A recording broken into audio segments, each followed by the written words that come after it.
ഇന്നത്തെ നമ്മുടെ റെസിപ്പി നല്ല ടേസ്റ്റി ആയിട്ടുള്ള ഒരു വെജിറ്റബിൾ കുറുമയാണ്. അപ്പോൾ നമുക്ക് നോക്കാം. അപ്പോൾ അതിനു വേണ്ടി ഞാനിവിടെ കുറച്ച് വെജിറ്റബിൾസ് മുറിച്ചെടുത്തിട്ടുണ്ട്. 1/2 കപ്പ് കോളിഫ്ലവർ ഇതുപോലെ ചെറുതായി മുറിച്ചത് എടുത്തിട്ടുണ്ട്. പിന്നെ ഇതിലേക്ക് ഒരു ഉരുളക്കിഴങ്ങ് ഇതുപോലെ മുറിച്ചതും, പിന്നെ ഒരു ചെറിയ ക്യാരറ്റ്, പിന്നെ ഒരു 4-5 ബീൻസ്,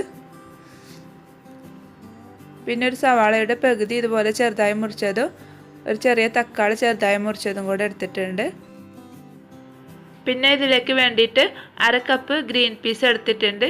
ഇത് ഫ്രോസൺ ഗ്രീൻ പീസാണ്, അതുകൊണ്ട് ഇതിലേക്ക് നേരിട്ട് ചേർത്ത് കൊടുക്കാം. സാധാരണ ഗ്രീൻ പീസ് ആണെങ്കിൽ വേവിച്ചതിന് ശേഷം വേണം ഇതിലേക്ക് ചേർത്ത് കൊടുക്കാൻ. ഇതിലേക്ക് 3 അല്ലി വെളുത്തുള്ളി, ഒരു ചെറിയ പീസ് ഇഞ്ചിയും എടുത്തിട്ടുണ്ട്. ഇതൊന്ന് ചതച്ചെടുക്കണം. ഇനി നമ്മുടെ വെജിറ്റബിൾ കുറുമ റെഡിയാക്കാനായിട്ട് ഞാനിവിടെ ഒരു പ്രഷർ കുക്കറാണ് എടുത്തിട്ടുള്ളത്. ഇതിലേക്ക് ഒരു 2 ടേബിൾ സ്പൂൺ വെളിച്ചെണ്ണ ഒഴിച്ചു കൊടുക്കാം. വെളിച്ചെണ്ണ ഒന്ന് ചൂടായിട്ട് വരുമ്പോൾ ഇതിലേക്ക് 3 ഏലക്ക, 4 ഗ്രാമ്പു, ഒരു പട്ട, ഇത്രയുമാണ് എടുത്തിട്ടുള്ളത്. ഇത് ചേർത്ത് കൊടുക്കാം. പിന്നെ ഇതിലേക്ക് ഇഞ്ചി വെളുത്തുള്ളി ചതച്ചത് എടുത്തിട്ടുണ്ട്. പിന്നെ കുറച്ച് കറിവേപ്പില, പിന്നെ ഒരു 4 പച്ചമുളക് മുറിച്ചതും കൂടെ എടുത്തിട്ടുണ്ട്. അതോടെ ഇതിലേക്ക് ചേർത്ത് കൊടുക്കാം.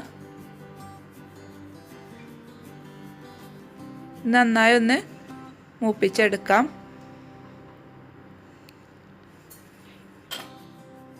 ഇനി ഇതിലേക്ക് 1/2 ടീസ്പൂൺ മഞ്ഞൾപ്പൊടി ചേർത്ത് കൊടുക്കാം. 1/4 ടീസ്പൂൺ മല്ലിപ്പൊടി, 1/4 ടീസ്പൂൺ കുരുമുളക് പൊടി. ഇതെല്ലാം കൂടെ നന്നായിട്ടൊന്ന് വഴറ്റിയെടുക്കാം. ഇനി ഇതിലേക്ക് നമ്മൾ എടുത്തു വെച്ചിട്ടുള്ള വെജിറ്റബിൾസ് കൂടെ ചേർത്ത് കൊടുക്കാം. ഇതെല്ലാം കൂടെ നന്നായിട്ടൊന്ന് മിക്സാക്കി എടുക്കാം. ഇനി സവാളയും തക്കാളിയൊക്കെ വഴറ്റിയെടുക്കണമെന്നുണ്ടെങ്കിൽ ആദ്യം തന്നെ അതൊക്കെ വഴറ്റിയെടുത്തതിന് ശേഷം വെജിറ്റബിൾസ് ചേർത്ത് കൊടുത്താൽ മതി. ഇനി ഇതിലേക്ക് ആവശ്യത്തിനുള്ള ഉപ്പ് ചേർത്ത് കൊടുക്കാം. ഇത് വേവാൻ ആവശ്യത്തിനുള്ള ഒരു കപ്പ് വെള്ളം കൂടെ ഒഴിച്ചു കൊടുക്കുന്നുണ്ട്. ഇതെല്ലാം കൂടെ നന്നായിട്ടൊന്ന് മിക്സാക്കി എടുക്കാം. ഇനി നമുക്ക് പ്രഷർ കുക്കർ അടച്ച് വെച്ചിട്ട് 2 വിസിൽ വരെ വേവിച്ചെടുക്കാം.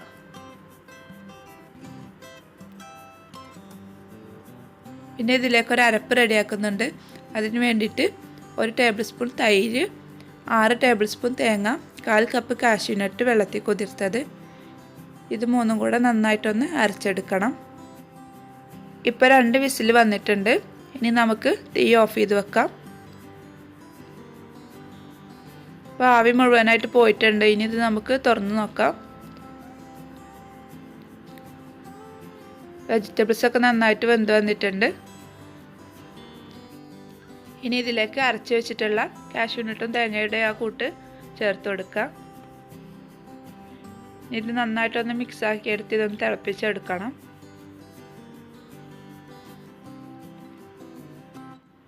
ഇനി ഇതിലേക്ക് 1/2 ടീസ്പൂൺ വലിയ ജീരകം പൊടിച്ചതാണ് ചേർത്ത് കൊടുക്കുന്നത്.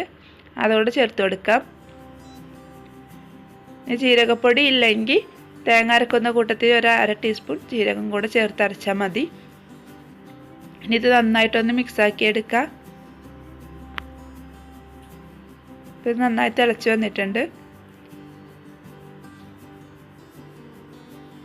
ഇനി ഇതിലേക്ക് ഒരു 2 ടേബിൾ സ്പൂൺ മല്ലിയില അരിഞ്ഞതുകൂടെ ചേർത്ത് കൊടുത്ത് നന്നായിട്ടൊന്ന് മിക്സ് ചെയ്തെടുത്ത് നമുക്ക് തീ ഓഫ് ചെയ്യാം.